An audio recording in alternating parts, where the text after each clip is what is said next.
Hi, this is George Bandler.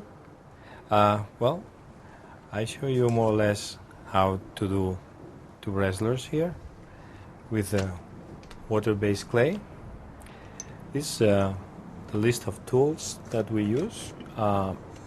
It's very low-cost figurine, really. We take the model from the anatomy of artists. I take that part and I take this page and I make an enlargement on my photocopy machine for the size that I want to make the figures. And this is a very excellent book that I recommend you to everybody to have.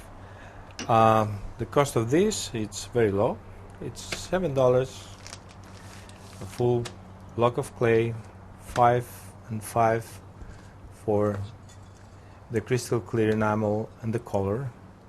As I said, this you can find it in a thrift shop for $1. This it costs $2. This it's $1. Then $2. $1, $1, $1, and $1. And that rotating plate also I found it in 99 cents for $1. This is George Bandler for Expert Village. I hope to see you again and have the opportunity to teach you another kind of nice tricks.